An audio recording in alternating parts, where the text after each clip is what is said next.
recording. Oh yeah. So we'll also do the mandala offering, which is on page 28. We'll do it in English.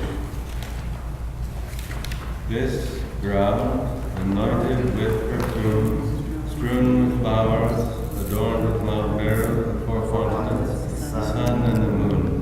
I imagine this as a Buddha field and offer it. May all living beings enjoy this Buddha. O holy and perfect Pure Lama, from the clouds of combustion, that form in the skies of your Dharmakaya wisdom, please release the rain of vast and profound Dharma, precisely in accordance with the needs of those to be trained. Idam Guru Ramamandala Kandeyatayami. I go for refuge until I'm enlightened to the Buddha, the Dharma, and the Supreme Assembly. By the merits I create through listening to the Dharma, may I become a Buddha in order to benefit all sentient beings. I go for refuge until I'm enlightened to the Buddha, the Dharma, and the Supreme Assembly. By the merits I create through listening to the Dharma, may I become a Buddha in order to benefit all sentient beings. I go for refuge until I'm enlightened to the Buddha, the Dharma, and the Supreme Assembly. By the merits I create through listening to the Dharma, may I become a Buddha in order to benefit all sentient beings.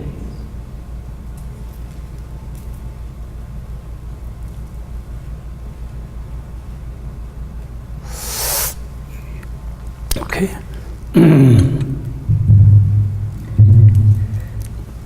Okay, that's it, huh? Okay, we'll start with a short meditation, breathing meditation.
Okay, so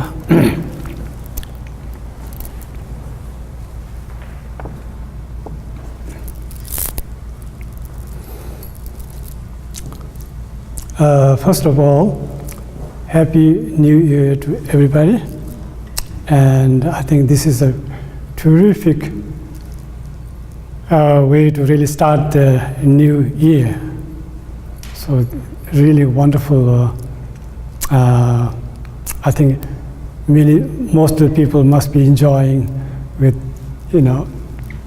maybe drinking and enjoying with their families. And so you chose to actually practice, which is really a wonderful way to really start. And this is very, very, as we go along, and when you hear some explanations and gain some experiences, you will really enjoy that and rejoice rejoices later when you think back.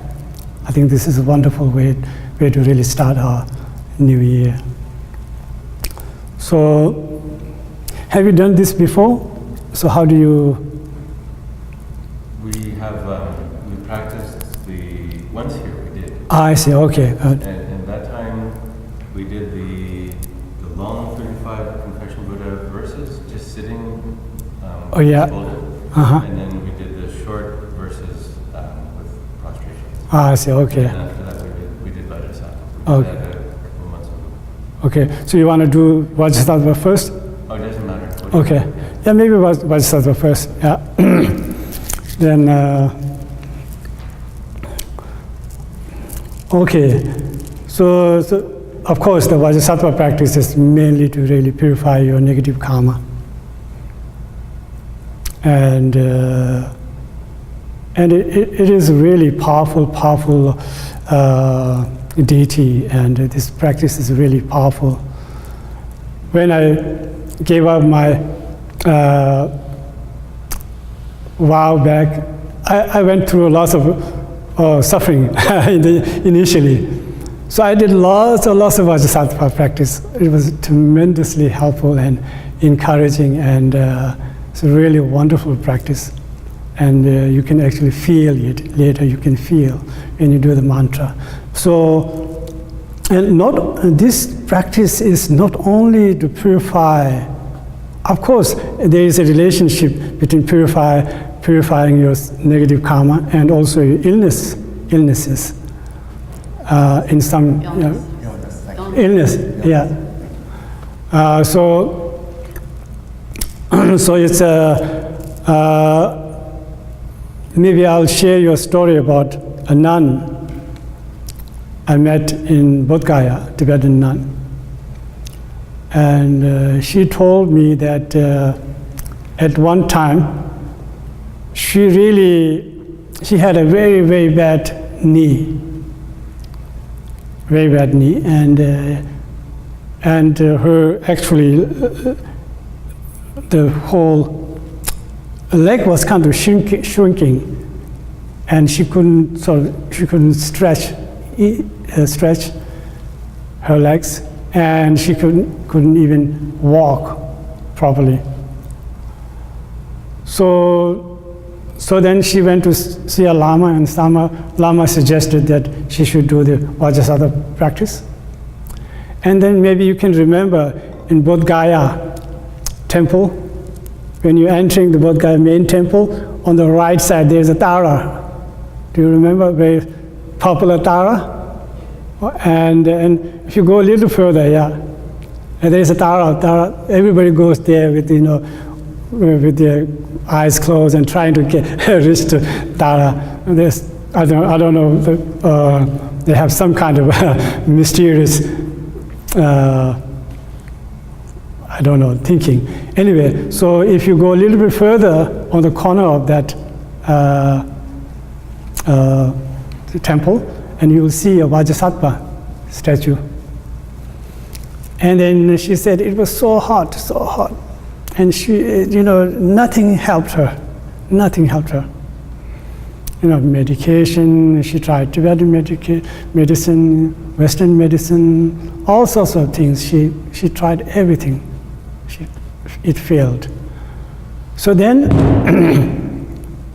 the Lama suggested Vajrasattva practice, and then she started doing Vajrasattva practice in front of that statue in Bodh Gaya. And it was extremely hot, just really sweating. And many people told her that you will die, she will die. If you try this hard, you will die. But she didn't care. She really supplicated, and then she did lots of mantra and supplication. And several months later, she started walking, and then and after a while, and then she can just walk like a little girl. I saw her circumambulating the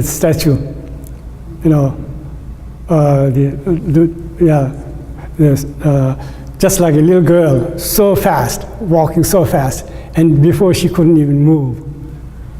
She can't even stretch her legs was kind of like that, you know,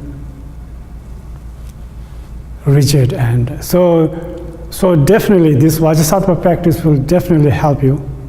And there are some small techniques you can learn, because I've been doing lots of meditation. I did Vajrasattva practice, lots of Vajrasattva practice in the West. Also at the monastery, I've done 100,000 Vajrasattva practice. So there are some kind of techniques that you should learn, and that will help not only Vajrasattva practice, but also all the practice you do in the future, like any deity, Tara or Guru Samaja or Yamentaka or anything. And so it will be ideal to have maybe 2 sets of offering. We call Chunyi Nyerchu, 2 water and 5 offering. It's called 7 all together, 7. Argam, Padyam, Pushpe, Dushpe, Dvipe, and Aloke again, Nivde. So if you have 2 sets, that's good. If you have more, that's even better. Then when you have offering, then you can do the mudras. You can do like the mudra. I will show you. Maybe you know, all of you know how to do mudra. If you do mudra, it's kind of really nice. If you know how to do the mudra, it's really nice, yeah. And so when you don't have offering, then you don't have to do mudra. When you have offering, then you should do the mudras.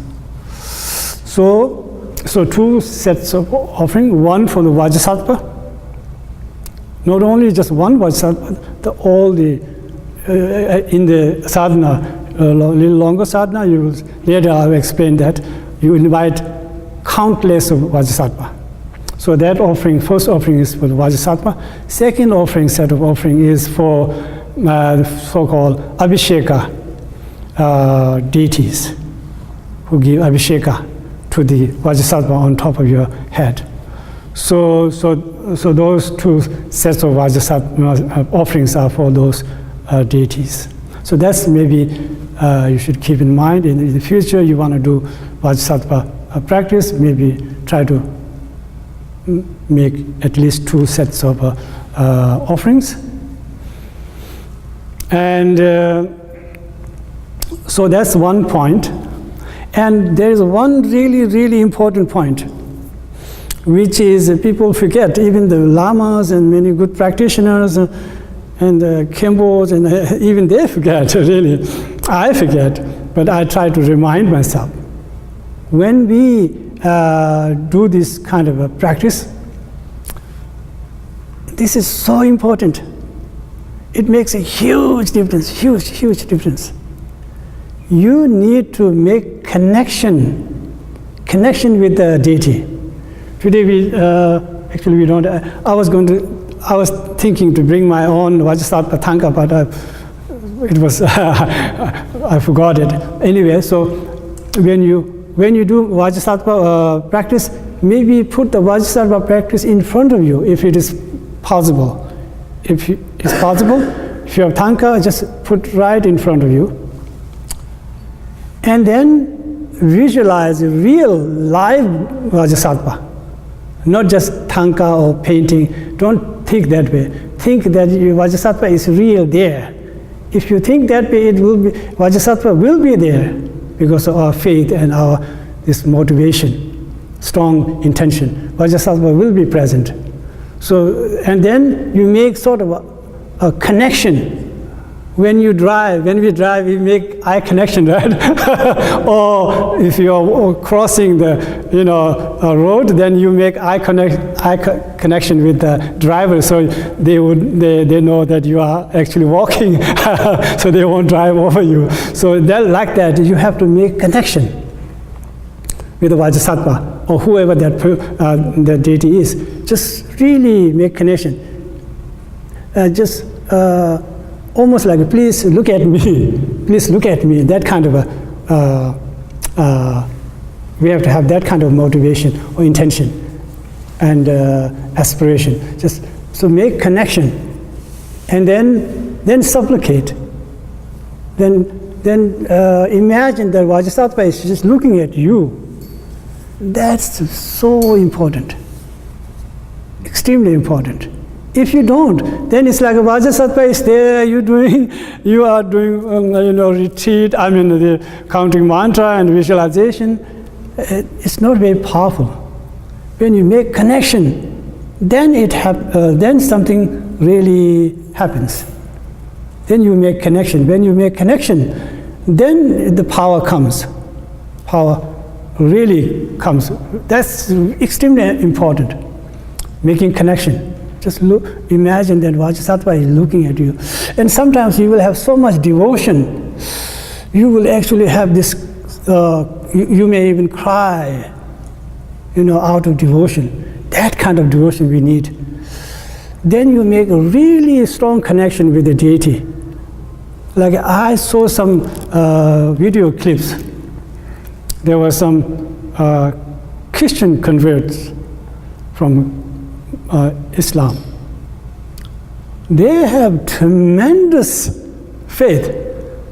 I have almost never seen that kind of a devotion. And I told Tibetans, we should have like that devotion. If you have that kind of devotion, you will definitely have vision of the deity. We don't. We just simply say a mantra and visualize a little bit kind of visualization. The deity is there on and you are here. No connection. There is no connection. We need to really make connection. And then one just sort of supplicate and help me. Whatever problem you have. Maybe you have a physical problem. Some lots of mental problem going on in your mind. Any kind of problem, financial problem, whatever problem you have, just really make the connection and supplicate. Look at the deity in your imagination, and then deity is looking at you, and then just like the child, as if the child is asking something to the mother, like that kind of a devotion, and then you cry. Or that kind of a devotion. If you have that kind of devotion, even if you do like a 10,000, it will be like and equal to doing 100,000 mantra. Yeah, we need that kind of devotion. Making connection. Always make connection. Whatever you're doing, always remind yourself. We may forget sometimes when you're doing, then forget, but always remind yourself to make connection. That is the very, very most important kind of a technique in doing retreat and practice. That is one point. And then there is I don't think it is in this short sadhana. Oh, excuse me, can you, David? Sorry for one of the pockets. Yeah, thank you. I have this one. Yeah, thank you. That's it. May I ask a question? Yeah. Sorry. May I ask a question? Yeah. When you do visualization and connection, so do you do it as a body? You visualize as a body, or you visualize as something that is transparent and energy? I can't hear. So do you visualize physical form or something like made of light and energy? Made of light, yeah. It's not like our body. It's like a rainbow-like body. Yeah, that's very important. Yeah. Last time when we met, you were talking about meditation and having your eyes not fully open, not fully closed, but a little bit open. Yeah. When you do visualization, do you close your eyes fully, or you also have it a little bit open? Oh no, definitely not. Whenever you do meditation, never close your eyes. That's for sure. That's for sure. So when you do, just you don't have to make any effort, just to lower your gaze, right, as I said before. And then do your visualization in your mind. It doesn't have any, what you call, it will not interfere your visualization by just lowering and slightly opening your eyes. Will not, what you call, interfere.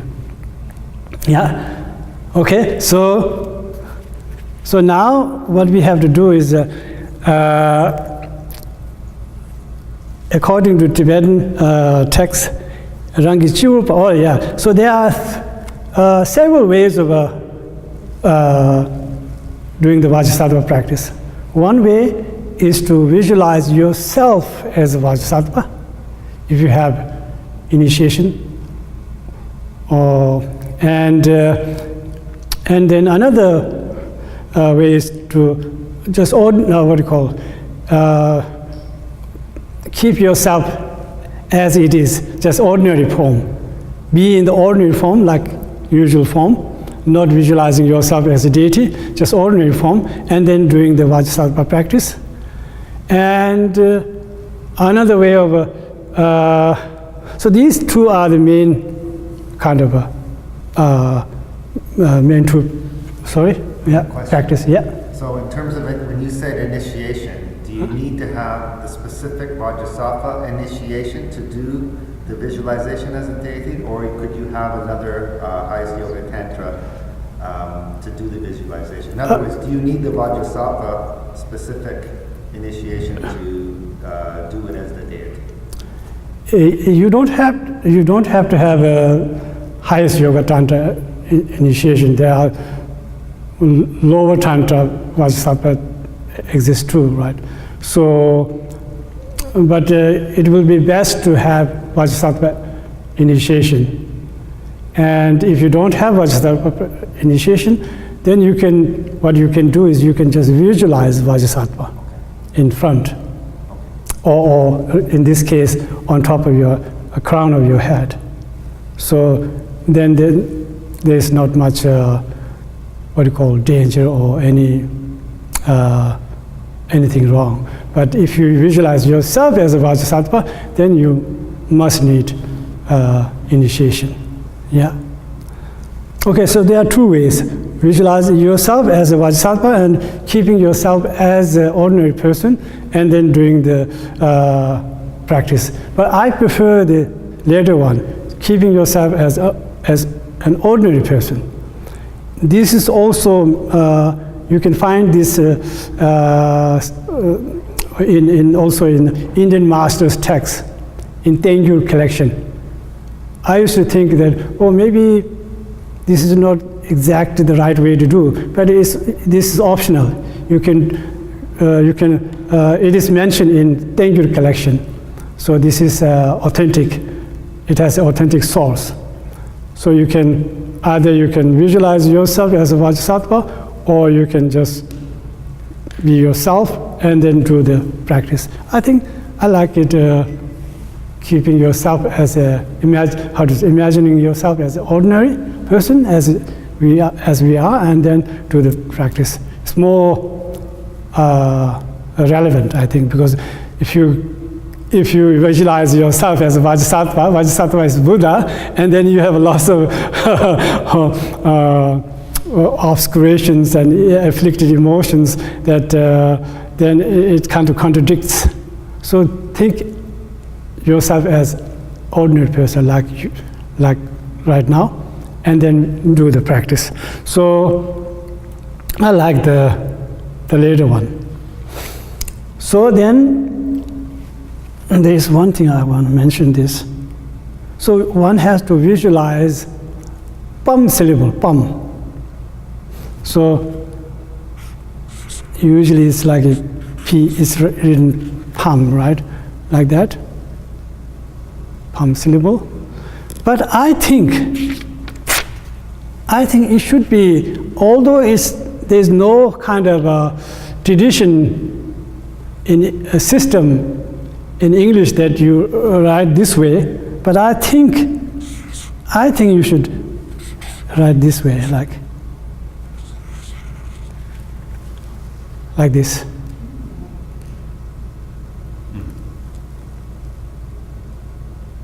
Pam.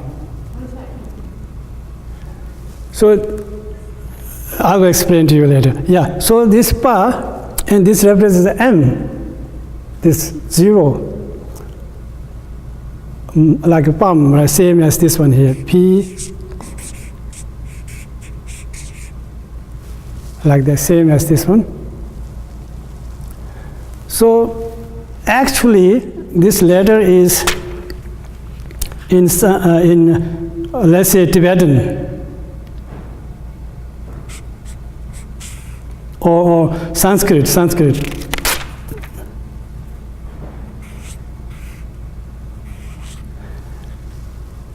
Seed syllable of lotus, Padma, the first letter, Padma, when you say Padma, Pa, that's the first syllable. Padma, when you say Padma, is for lotus, right?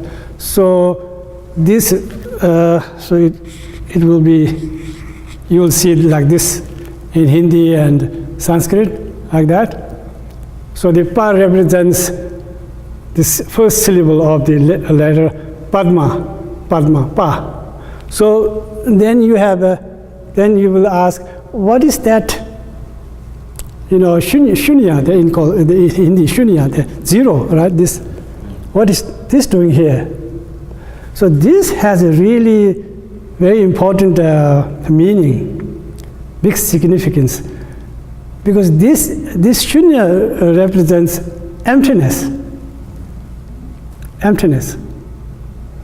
And then the pa, the seed syllable pa, represents dependent arising. So dependent arising and emptiness. So you could have said from the pa syllable, then it turns into Padma or the lotus. You could say that, but it didn't say. Text doesn't say that way.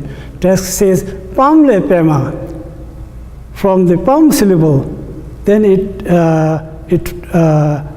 through the Pam syllable, then it turns into lotus, you say. Correct? How does your sadhana say? I think it's not in that one, but usual. Anyway, maybe it's not there.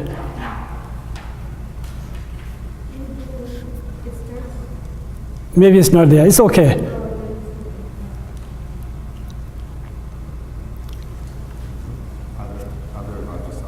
Okay, never mind. So what we have to do is we have to visualize a Pam syllable like this one, as I just, this one. Although there is no tradition, such tradition exists, but you can create one. Because it has, whenever you see that, it has a great significance, because whenever you see that syllable, it should remind dependent arising and emptiness. So it's really important. Constant, we have to constantly remind dependent arising and emptiness. So when you pam the letter pa, and then this circle becomes pam syllable, pam, and the pam syllable, pa is the first syllable of the letter, what do you call, seed syllable of Padma. So that pam syllable turns into lotus. So then you have a syllable. On top of the lotus, you have a syllable. A syllable turns into moon. Moon. So now you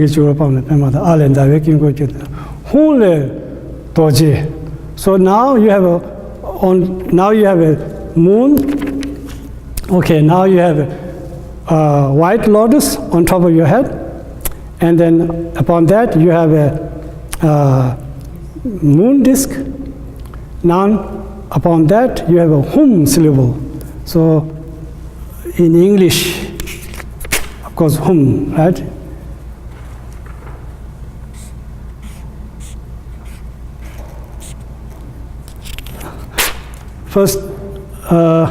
first pam, and then a. And then you have whom.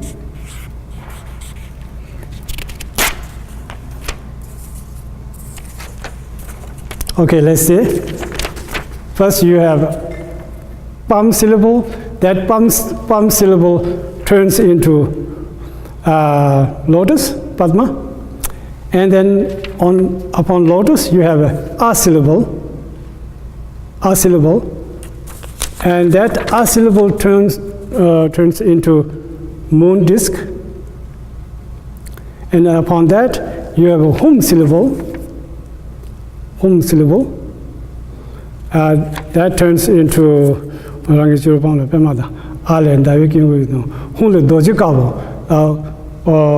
white vajra, like this. So now you have lotus, moon, and vajra, white vajra, like that. Yeah, all white, all white. All the three things are what you call white. Lotus is white, and moon, and then white vajra. Nature of light, yeah, nature of light. Nature of light. And you can actually, some lamas suggest that you could actually, since when you visualize all white, same color, maybe give it a little bit different color, like milk, white like milk, or some like crystal, white like crystal. So a little bit different, so that you can have a better sort of a visualization, clearer visualization. So now so now you have a moon disk, lotus, moon disk, and then you have a white vajra standing up like that. So then now, sorry? So is the hum, is it a vajra symbol? Yes, hum turns into vajra. And it's a white light, is that what you're saying? And is it all white light? They are all the nature of light, Okay. not like tangible like this. All right. Yeah.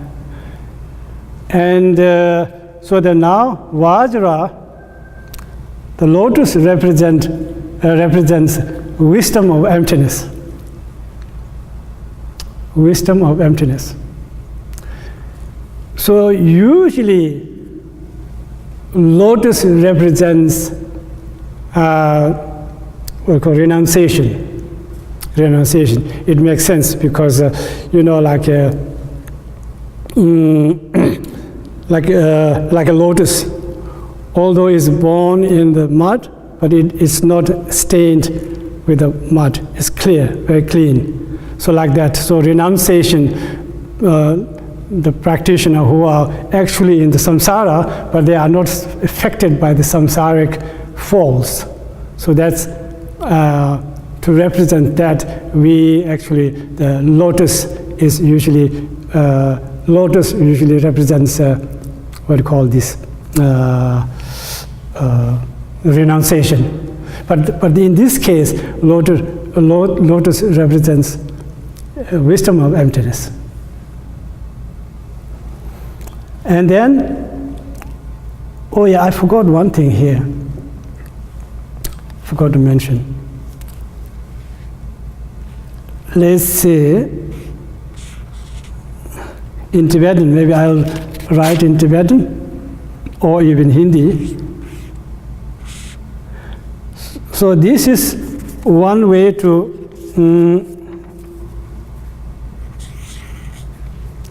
when you see pam, so that dependent arising and emptiness. Then again you will see, sometimes you can see Chandra Bindu in Sanskrit, like this, moon and the circle. So in this case, the Chandra, right? Chandra represents the great bliss. And then Bindu represents emptiness.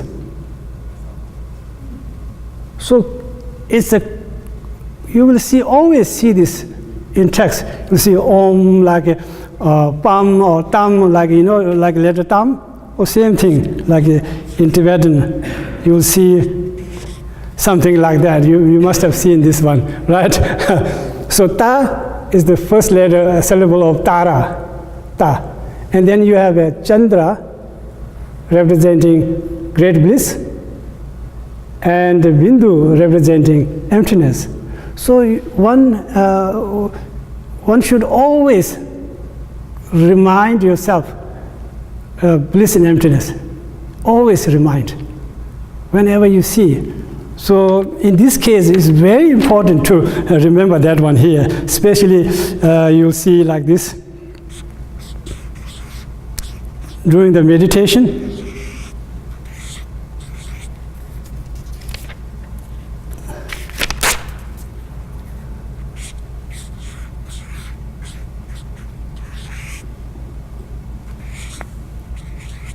You always see this hum. Tibetan hum syllable. Hum syllable. Oh yeah, that one. So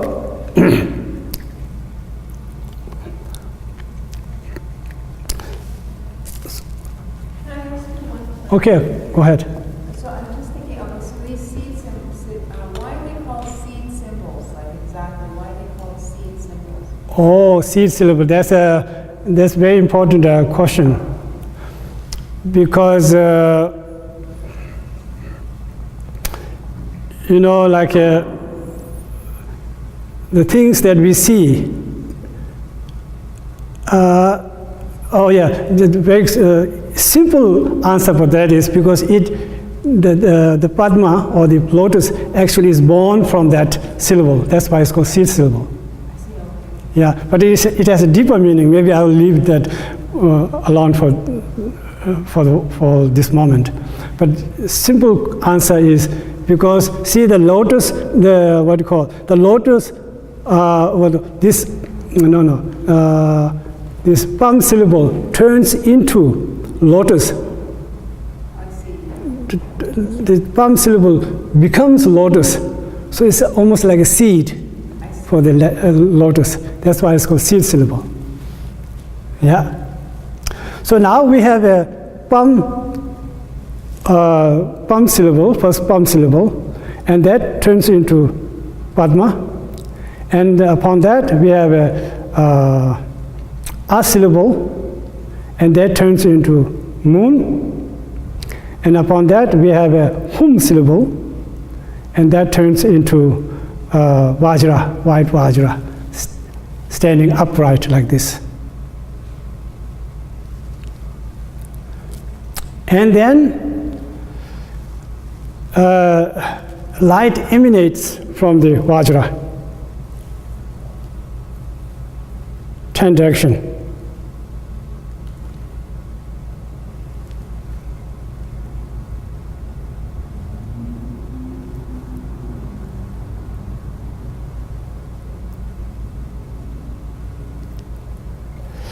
Oh, then maybe I will have to actually explain at this moment. So now it will do two maybe it's in the sadhana or not. It says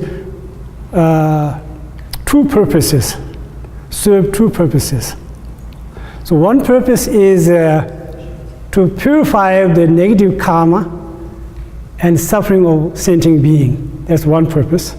And turn them into Vajrasattva. One purpose, that's one purpose. Second purpose is to make offering to the Buddhas and Bodhisattvas. So those are the two purposes. So then now light emanates from the Vajra, which is in fact Vajrasattva, in reality, Vajrasattva, but in the form of Vajra right now, just Vajra. So light emanates from this, from 10 direction. And then First, it what you call light emanates, and then it strike the light rays strike to the sentient beings, whoever that all the sentient beings. You can start with your family, your families, your friends and families and neighbors and whoever you can think of. So imagine them, and then light just goes to all direction, and as soon as light strike those sentient beings, immediately it removes all the afflicted emotions and suffering, anxiety, any kind of problem. So you can imagine that it removes all the suffering, afflicted emotions, and everything. So that, and then once they are free of suffering and afflicted emotion, then they are Buddha, right? So then they transform into bodhisattvas. All the sentient beings, including your mother, father, friends, and whoever they are, just they all now transform into Vajrasattva. And then the light comes back. Whenever light goes out, you have to draw them back right to the Vajra, absorb back to the Vajra, and then light goes, emanates again, and then at the same time, countless of offering goddesses are also emanate from the Vajra, and they are holding all sorts of Argam, Padyam, Pushpe, Dube, Alunga, Gende, Nivde, Shabda, and you can just imagine as many as possible. So many, so many offering goddesses are, coming out of this Vajra, and then making offering to all the Buddhas and Bodhisattvas, your Guru and everybody, and then light comes back to the Vajra again. So now I will show you a little mudra. Maybe you like that.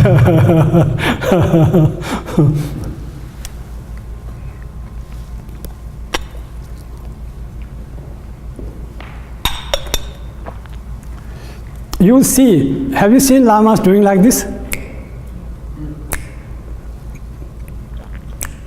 Like that, right? So we won't I won't teach you the complicated one, but give you the meaning of that. When you snap like that, outward, like that, at that time you have to imagine that you are emanating the what do you call this, offering goddesses from the, in this case, Vajra, like that, and then now you have to imagine that all the offering goddesses are coming out of that Vajra and making offering to the Buddhas and Bodhisattvas, and especially Vajrasattva. Hundreds and thousands and millions of Vajrasattva right in front of you, making offering and pleasing them. And then you do, okay, like that.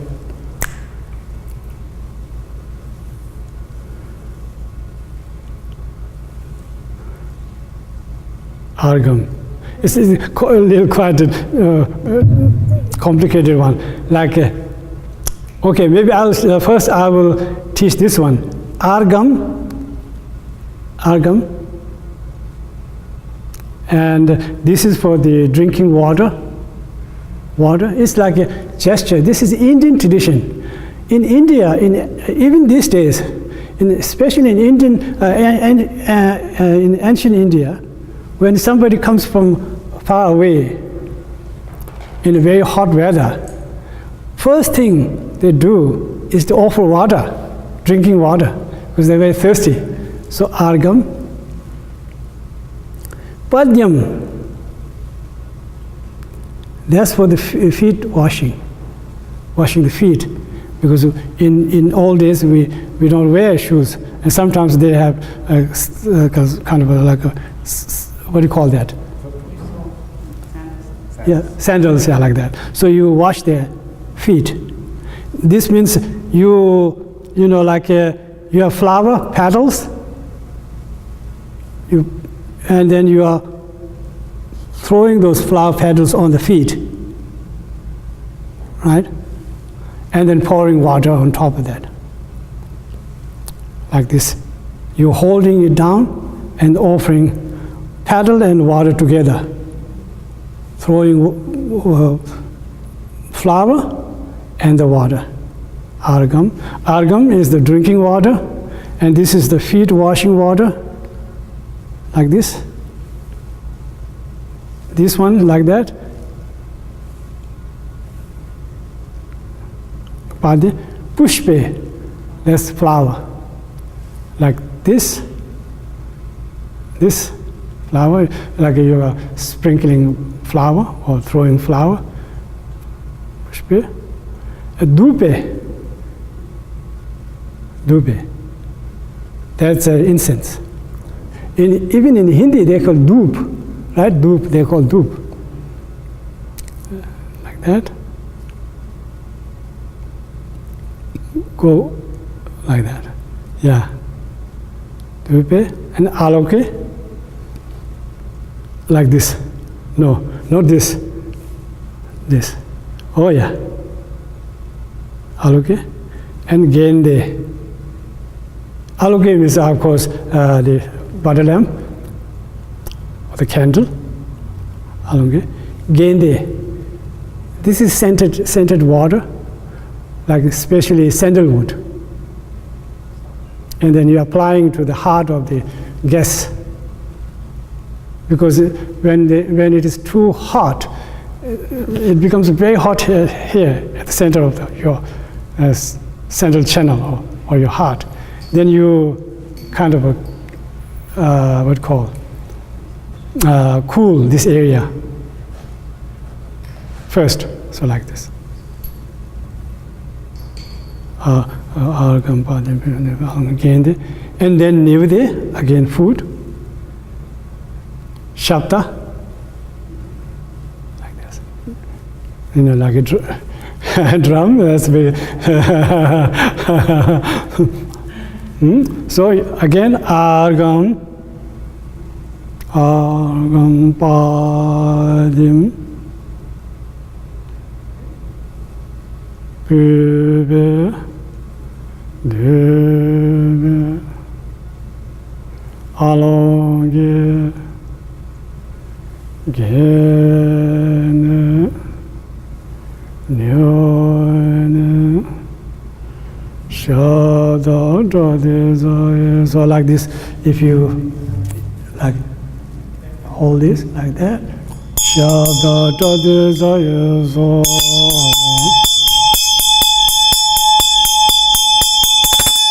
Let's try again. So it will be like that. This vajra should be on your left, and then you can see the face should face to you. Face should be facing towards yourself, and then on the right. So let's try together. Agam Baide Pushpe Dube Alonge Gende Nyode Nyode Shabda Tade.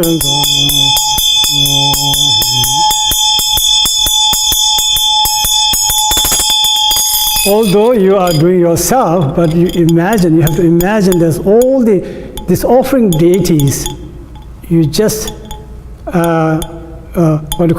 emanated from the Vajra.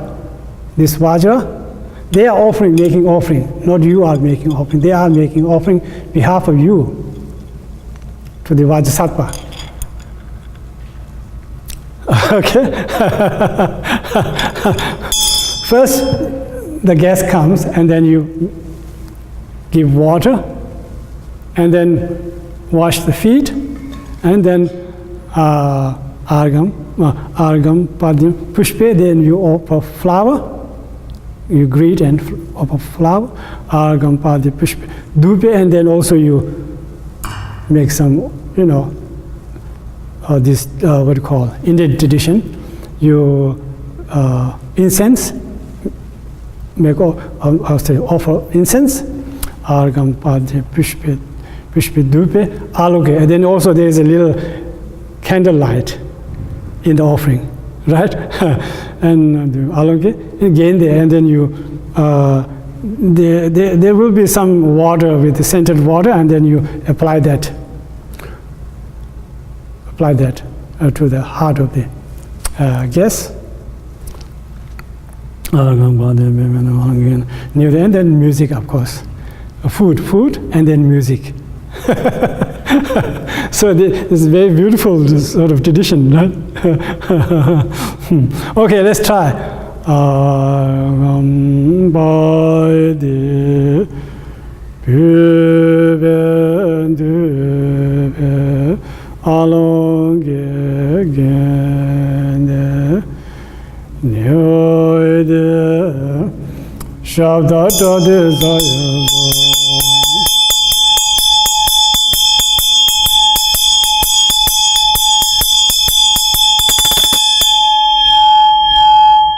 Like that. Okay, now I don't know how far we've gone now. So now you visualize Padma, and then visualize the moon, and upon that you visualize Vajra, and from Vajra you emanate lots of lights, and along with the what you call emanate lights, and then those light rays strike the sentient beings, and then it removes all the suffering, and then it causes, which is the afflicted emotions, and its imprints. You imagine that you remove all those negativities, and then now all the sentient beings are transformed into Vajrasattvas, and then you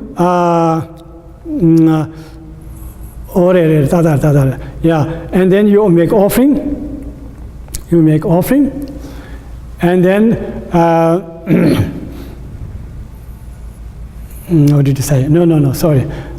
First you transform them into Vajrasattvas, and then light goes back. Then you emanate these offering deities, and then of these offering deities make all sorts of offerings, and then please the guests, which is Vajrasattvas, and then light go back to the absorbs back to the Vajra, like this. When you do like this, you're emanating the offering deities, and then at the end, then you do a pekor. This is called pekor, the mudra of Padma, and then whatever you are doing, like the first one is Argam Tadezaya Soha, like this, inward, this one inward. So that means you are dissolving or drawing back those offering deities into yourself or the Vajra, in this case Vajra. This has a very important meaning, because according to the highest Yoga Tantra, your main objective is to gather all the winds into your central channel. So whatever you send out, you must draw back to the yourself or the Vajra, because this is very important, because once you let go the wind, how to say, you just release the wind, and if you don't withdraw them, then it's not good for the practice. Because what you are trying to do in highest Yoga Tantra is trying to gather as much as those wind winds into your central channel, so you don't leave anything outside. Like you emanate those deities and then draw them back into yourself, or in this case, Vajra, right? So now it did two things. One, it purified all sentient beings and then turned them into Vajrasattvas. And secondly, it made offering to all the Vajrasattvas. Two things. And then light emanates, and then it draw all the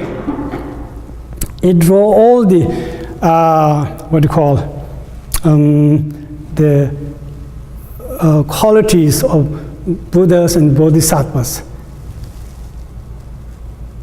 This Vajra draw all the qualities of Buddhas and Bodhisattvas into the Vajra, and then Vajra becomes Vajrasattva. Vajra becomes Vajrasattva.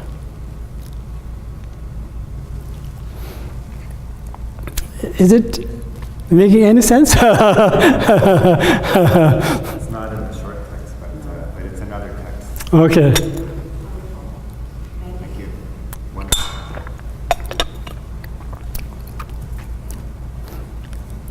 I think I made a mistake there. Whenever I make mistake, I will always correct myself. I went too far away. So first was to really emanate light and then purify the negative karma of the sentient being and make offering, and then light comes back to the Vajra, and then the Vajra becomes a Vajrasattva, right? Vajrasattva. And then light again goes out.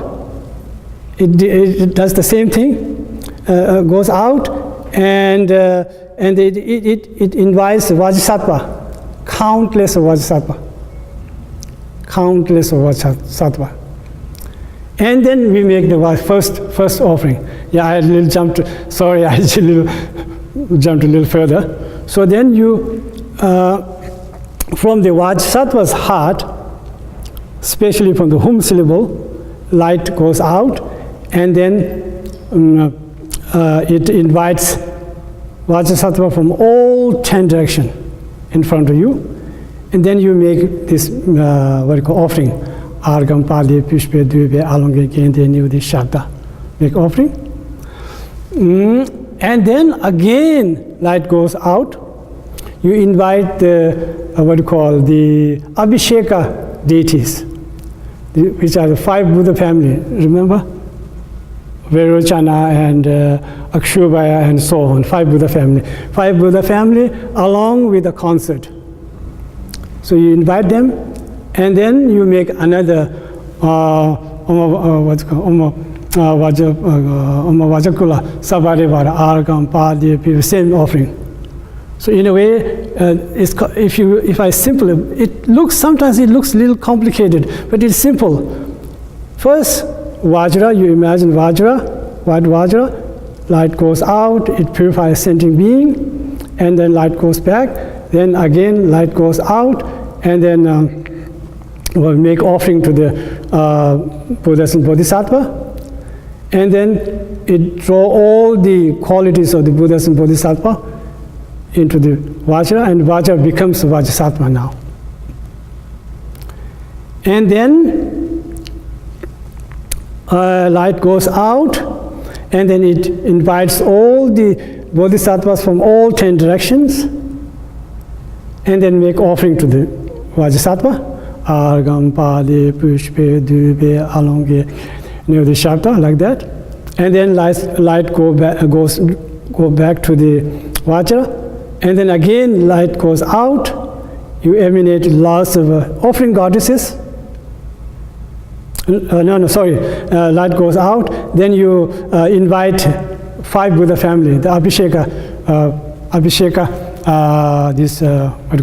deities, and those Abhisheka deities, they give Abhisheka to the Vajrasattva, meaning just giving bath to Vajrasattva, although there's nothing to be actually